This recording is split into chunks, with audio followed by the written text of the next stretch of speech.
Bonjour à tous, bienvenue dans cette partie 1.3 de Kubernetes où on va apprendre sur la réseautique de notre cluster. Donc jusqu'à présent, on avait une application qui était disponible avec des logs qu'on peut aller voir à l'intérieur du pod, à l'intérieur de nos nodes de notre cluster.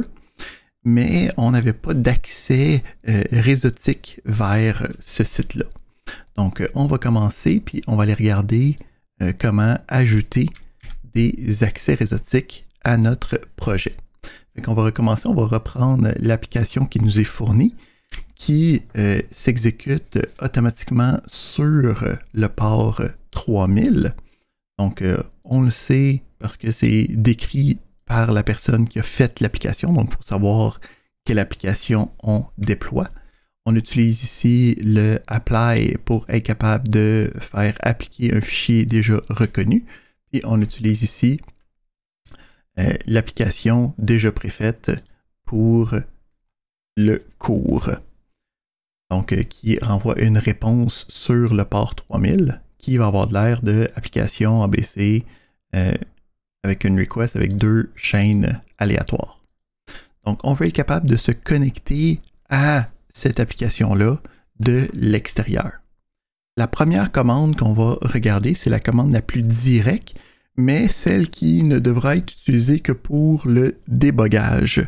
Donc, on a la commande port forward qui existe dans Kubernetes avec kubectl.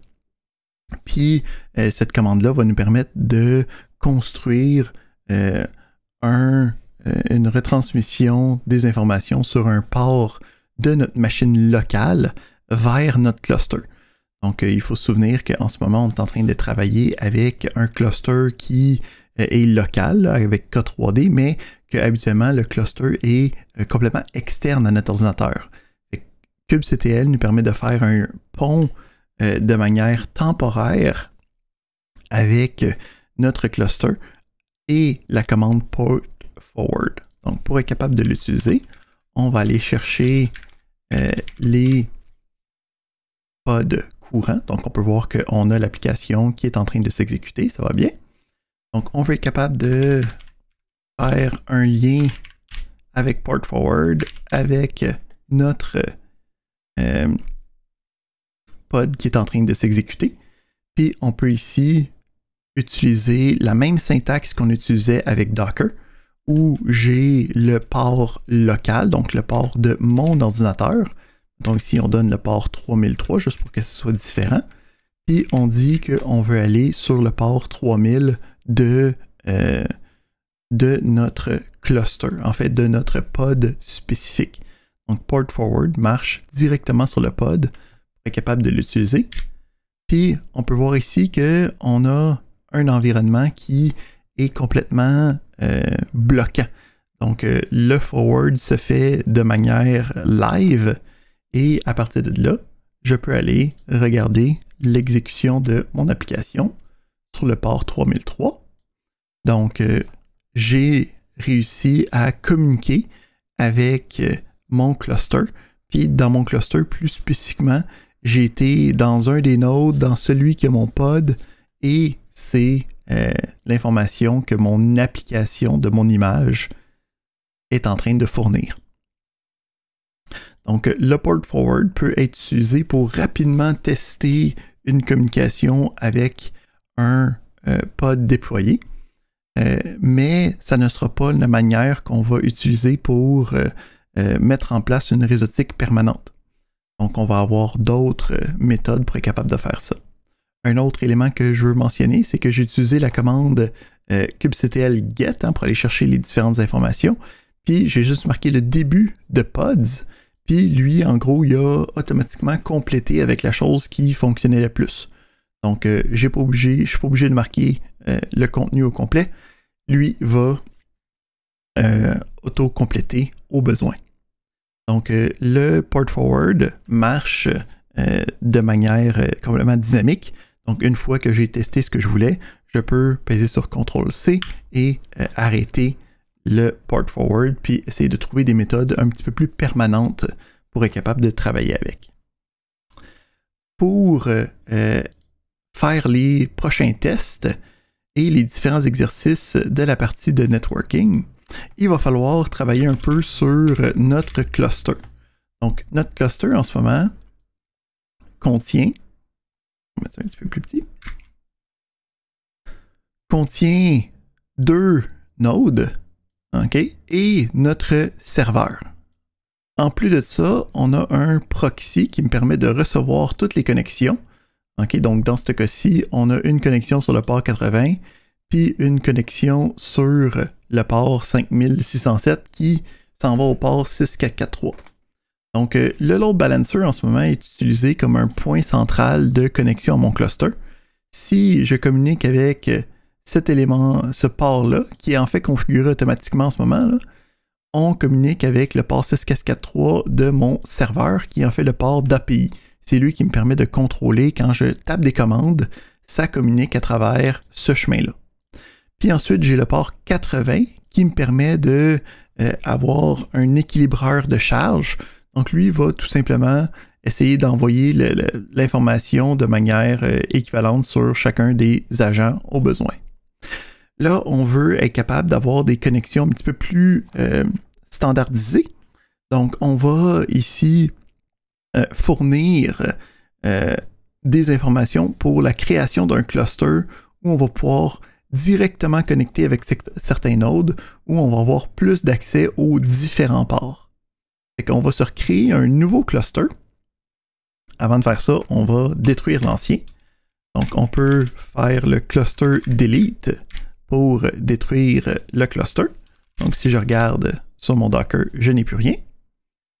Et ce que je vais faire, c'est que je vais créer un nouveau cluster avec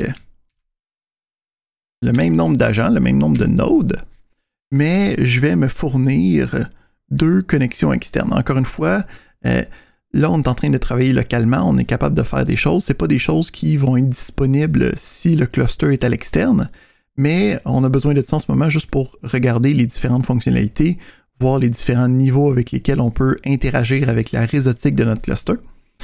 Donc, on a ici 2 ports qui vont être créés pour notre cluster. Donc, on a premièrement le port 80 qu'on donnait ici directement, va être relié au port 8081 de mon ordinateur local. Donc, si je communique avec le port 8081, c'est comme si je communiquais directement avec le port 80 de mon cluster. Puis, on a aussi le port 8082 de mon ordinateur local qui va être utilisé pour communiquer avec le port 30080 de mon agent 0, en fait, de un de mes nodes spécifiques. Donc, on va regarder comment être capable de communiquer directement avec le node, directement avec l'agent. On va recréer avec ces options-là. Et on va ensuite regarder qu'est-ce que notre Docker nous indique, voir si tout a bien été créé.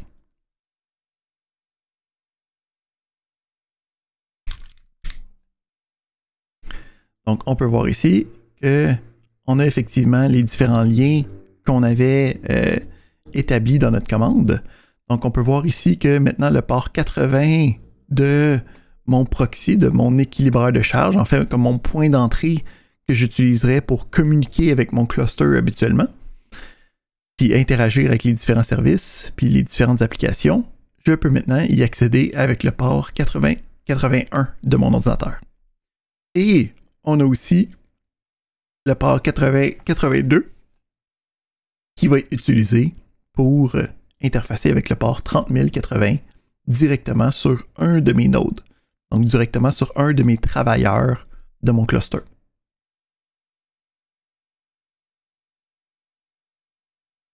Parfait. Donc on va regarder comment travailler avec des interfaces réseautiques dans le monde de Kubernetes. Donc on avait vu le déploiement, qui est un fichier qui me permettait de décrire c'était quoi l'image que j'allais utiliser, c'était quoi les différentes options. Ben, on va avoir le même principe pour les différentes interfaces réseautiques de mon projet. Donc, on va commencer en travaillant avec une ressource de service. Donc, le service, ça va me permettre d'avoir une connexion externe à quelque chose d'interne à mon cluster. Donc, on va voir que le service a différents types. Donc, le service peut être utilisé de la même manière avec un fichier YAML comme les déploiements. Donc, on va regarder aujourd'hui deux types de services. On va commencer avec un premier qui va être le type Node Port. Donc, on va aller regarder ici. On va mettre ça un petit peu plus grand pour mieux voir qu'est-ce qui se passe. Parfait. Donc, même début de fichier, donc le type d'API, le type de fichier. Hein, donc, on avait les types déploiement. Ben, cette fois-ci, on a un type service. On lui donne un nom qu'on va pouvoir référencer. Donc, habituellement, le nom avec un tiret, puis le type, dans ce cas-ci, service. Hein. Donc, avant, on avait utilisé dep pour déploiement. Ben, cette fois-ci, on utilise SVC pour service. On a le sélecteur. Donc, le sélecteur, c'est important parce que c'est ça qui va nous lier à notre déploiement. Donc, dans notre déploiement, on a dit que cette affaire-là, c'était le hash generator, puis on a ici le hash response qu'on vient tout juste de déployer. Donc, ça, ce match label-là, va nous permettre de sélectionner cette application-là, ce déploiement-là, dans notre service. Donc, ce qu'on vient de spécifier ici, c'est que pour la configuration qu'on va écrire plus bas, c'est aux pods qui sont en train de rouler cette application-là. Donc, on voit ici que c'est découplé. Hein? Donc, on a vraiment le déploiement, puis ensuite, on a le service qui vient avec. Donc, on a le type Node Port. Donc, Node Port, ça me permet, comme son nom l'indique, d'ouvrir un port directement sur un node. Donc, c'est pas quelque chose qui va être habituellement utilisé, mais encore une fois, c'est comme un premier niveau pour être capable de tester, pour être capable de faire un premier lien réseautique avec notre cluster. Donc, c'est quand même important de comprendre comment ça fonctionne. Donc, on peut voir le type Node Port. Ensuite, on a les différents ports qu'on va vouloir ouvrir. Donc, on lui donne un nom ici. On a les deux informations primordiales, donc bon, un protocole, TCP ou UDP. Dans ce cas-ci, ça va être le TCP parce qu'on a directement un accès vers une application web. On a le Node Port. Donc, le Node Port, ça va être le port externe avec lequel moi, je vais communiquer en tant qu'utilisateur. Donc, on avait vu hein, que... On revient voir que ici, pour communiquer hein, avec notre cluster, nous autres, on a le port 30080 qui va être le port qui va être comme accessible. Donc, de mon cluster, j'ouvre le port 30080. Puis, je dis du port 30080, je vais aller au port 3000 de mon application. Hein, comme on a dit, c'était le port 3000 qui était ouvert sur mon application. C'est elle qui va être ultimement celle utilisée. Entre les deux, il y a un port interne au cluster qui va être utilisé. Donc, c'est à notre choix complètement. Là. Donc, souvent, tu peux mettre le même port que le Node Port, mais c'est pas nécessaire. Donc, ça peut être n'importe quel port tant qu'il n'est pas utilisé à l'intérieur du cluster. Lui, il va être capable de faire sa communication interne à travers ce port-là. Donc, ici, on a, si on fait le chemin total, là, okay, puisque nous, on est en train d'utiliser un cluster avec K3D, on a ouvert un port local hein, sur mon ordinateur personnel de 8082 qui pointe sur le port 30080. Donc, cette étape-là, c'est juste parce que mon environnement est local. si on avait un environnement qui était déployé sur l'Internet, on aurait directement un accès à l'IP de notre node, ce qui n'est pas le cas en ce moment. Donc, nous, on va communiquer avec le port 8082, mais sur notre node, c'est le port 30080 qui est utilisé. Fait que moi, je veux ouvrir le port 30080 de mon node sur mon cluster pour que je puisse communiquer avec mon application directement. Fait que le node port a le 30080, puis après ça, l'application, elle, roule sur le port 3000. Donc, avec tout ça, je suis capable d'appliquer ce fichier-là. Donc, de la même manière qu'on avait travaillé avec les autres fichiers YAML, je peux faire un kubectl, apply, -f, on a le manifeste avec le service.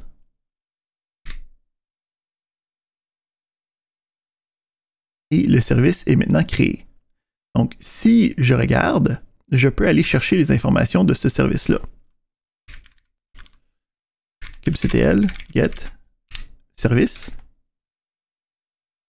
Fait que je peux voir ici, j'en ai un automatiquement qui est toujours créé, donc lui, on n'a pas besoin d'y faire attention. Puis on a ici le node port, OK, qui est sur le port 30080, puis qui travaille à l'intérieur de mon cluster sur le port 1, 2, 3, 4. Fait que ça fait en sorte que si maintenant je m'en vais sur mon port local 8082, ça s'en va sur le port 30080 de mon node. Le port 30080, lui, travaille à l'intérieur du cluster sur le port 1, 2, 3, 4 et ça se rend à mon pod sur le port 3000. Oups, je l'ai dessus.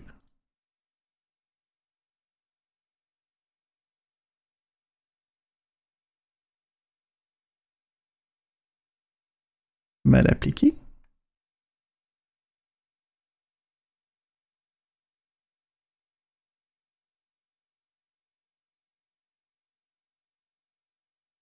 J'ai pas refait mon déploiement. Donc ici, j'ai recréé mon cluster. Faut pas oublier de regarder, hein, j'ai aucun pods en ce moment parce que j'avais fait mon déploiement, mais on a cassé notre cluster puis on l'a reconstruit. Donc c'est important de redéployer mon déploiement. En fait, on avait un fichier externe qu'on avait utilisé.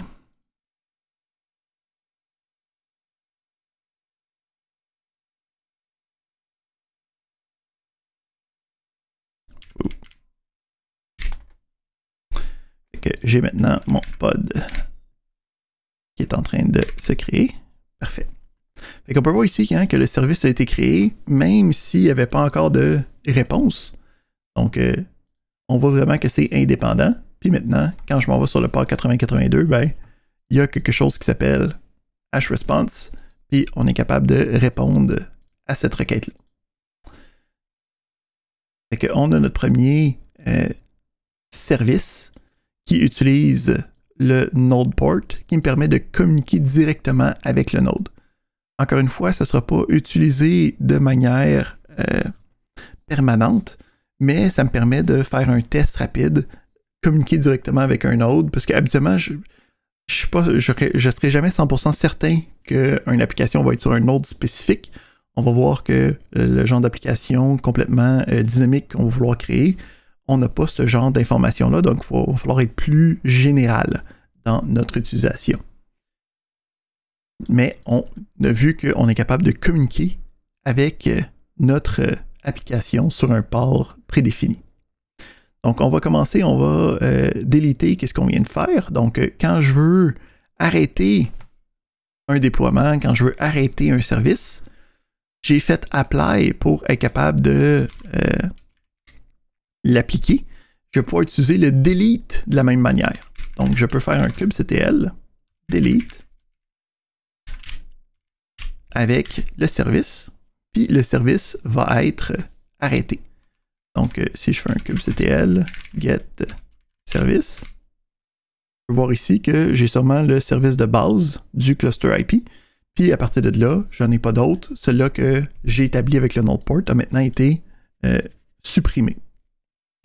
Fait qu'on va travailler avec un deuxième type de service, en fait une combinaison d'un service puis de ce qu'on appelle un ingress.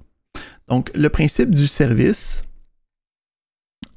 on peut voir ici que ça travaille juste directement sur les numéros de port, ça travaille juste avec les IP. Si on est des pros du modèle OSI, là, ça travaille sur le niveau 4, okay? Donc juste avec les adresses et les ports. Le ingress, lui, va travailler au niveau 7. Donc habituellement, les différentes applications qu'on va vouloir utiliser vont être des applications web qui vont recevoir une adresse, une adresse d'un domaine, là, okay? Une adresse avec un DNS rattaché, avec un chemin d'accès, un / application, / mon affaire. Donc, on peut utiliser le ingress pour être capable de prendre ces informations-là, okay? Prendre le nom de domaine qui a été accédé, prendre le chemin de nos applications, puis être capable de renvoyer la bonne la communication à la bonne application. Parce que ça se peut que sur notre cluster, il y ait un paquet d'applications qui roulent. Il faut être capable de rediriger l'application vers le bon endroit. Donc, ça travaille comme ce qu'on appelle des reverse proxy. Okay? Donc, Nginx est capable de faire ça. Si vous avez déjà entendu parler de ça, c'est le même principe ici. Ça va regarder le chemin, puis ça va rediriger vers la bonne adresse à l'intérieur de mon cluster. Donc, on va regarder comment travailler avec ce genre de service-là. Premièrement, il va falloir avoir un service qui va me permettre d'accéder à mon application à l'interne du cluster.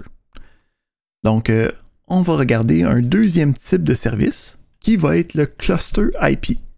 Donc, le cluster IP, ça va me permettre de juste mettre à l'intérieur de mon cluster la possibilité de se connecter à mes différents pods. Donc, comment est-ce que ça fonctionne? Même principe, on a le début qui est le même, on a le sélecteur qui est le même. On peut voir ici, par exemple, le type, ce n'est plus un node port, c'est un cluster IP. Donc, le cluster IP va me permettre de dire « Hey, j'ai une application dans mon cluster. Cette application-là travaille sur les choses qui s'appellent hash response. Puis, le port qui va être dédié pour ces applications-là, c'est le port 3000. Mais, encore une fois, dans le pod, le port n'a pas vraiment d'importance. Je peux le traduire. Puis, on dit ici, ben moi, je vais utiliser le port 2345 à l'intérieur de mon cluster pour être capable de dire s'il y a quelqu'un qui communique à l'intérieur du cluster sur le port 2345, je veux que ça aille sur le port 3000. Donc, on a ce service-là qui va être mis en place. Donc, on va y aller avec notre kubectl. Apply.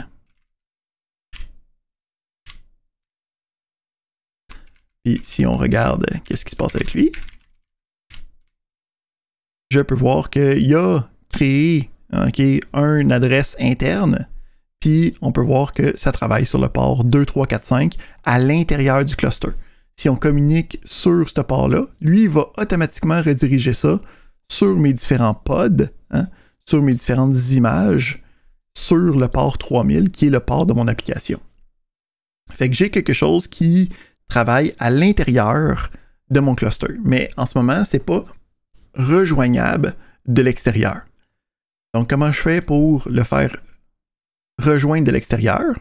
Ben, c'est là qu'on va avoir notre deuxième niveau qui va être notre niveau ingress.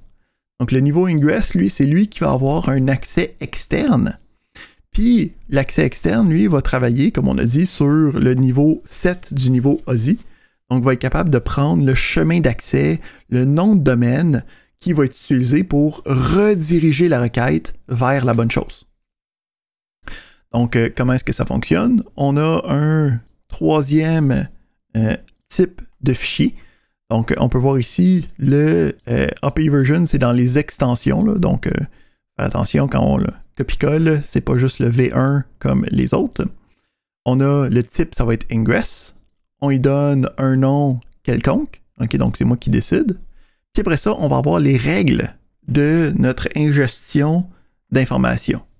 Donc on peut voir ici que c'est des règles que je vais établir. Je vais dire quand je suis sur du HTTP, je vais regarder les chemins d'accès. Les chemins d'accès, si c'est un slash, donc si je fais juste essayer d'accéder directement à mon IP, ben votant sur mon service response, hresponse, hein, qui est celui qu'on a créé ici, dans notre service, sur le port 2345. Et nous autres, on sait que le port 2345, ben, ça va être redirigé sur notre pod, sur le port 3000, sur lequel roule notre application. Fait que si on met ça en ligne,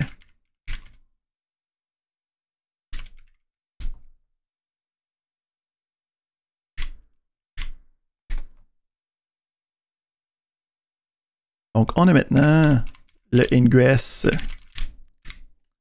qui est disponible. Je peux voir ici, hein, les noms des autres en ce moment, c'est n'importe quel. Donc le nom du domaine que j'utilise, je vais utiliser localhost, ça ne dérangera pas. On a le port 80 qui est le port officiel. Puis en fait, hein, si on fait un lien vers notre Docker PS, ce port 80-là, c'est le port de notre load balancer ici. Là. Fait que nous, si on veut communiquer avec ce cluster-là sur le port 80, on va utiliser le port 8081 localement. Encore une fois, ça c'est parce qu'on est en train de rouler le cluster avec K3D. Si on était sur un cluster indépendant, on n'aurait pas besoin de faire ce dernier niveau d'indirection-là. On pourrait directement aller sur le port 80 puis commencer à utiliser le ingress. Fait que dans ce cas-ci, si on s'en va sur le port 8081, hein, donc sur mon ordinateur local, sur le port 8081, ça c'est redirigé sur le port 80 de mon cluster. Le port 80 de mon cluster a un ingress qui regarde le chemin d'accès. En ce moment, il n'y a rien, hein, juste le slash. Donc, il dit, parfait, quand tu m'envoies ça, je veux, puis sur le port 80, le port HTTP, envoie ça sur le back-end, sur le hresponse, sur le hresponse service, sur le port 2345. Fait que là, lui, il va aller regarder dans les services.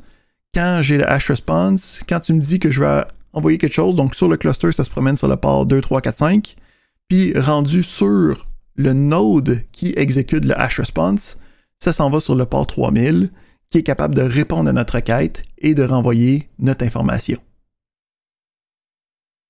Donc, avec ça, on a vu les deux manières de mettre la réseautique en place sur un cluster. En fait, on a vu deux manières et demie. On a vu une première manière avec le port forward. Donc, le port forward, ça, c'est ce qui s'apparente le plus à un accès direct, très utile pour du débogage. Ensuite, on avait vu à un niveau 4, un niveau de port directement. On peut ouvrir un port d'un node. Mais la problématique ici, c'est que on n'aura pas toujours un accès direct puis un choix sur quel pod roule sur quel node. Donc, encore une fois, c'est plus éphémère cette configuration-là. Ça va être seulement pour tester. Puis, on a finalement la solution plus complète qui est un ingress qui va me permettre de regarder le chemin d'accès de notre requête pour être capable de la rediriger à l'intérieur de mon cluster vers la bonne information. Donc, on va avoir habituellement un service qui ouvre le port à l'intérieur de mon cluster, puis après ça, un ingress qui va être capable de rediriger ma connexion externe à l'intérieur de mon cluster vers le bon pod, vers la bonne application. Fait que ça fait le tour de notre partie réseautique sur Kubernetes.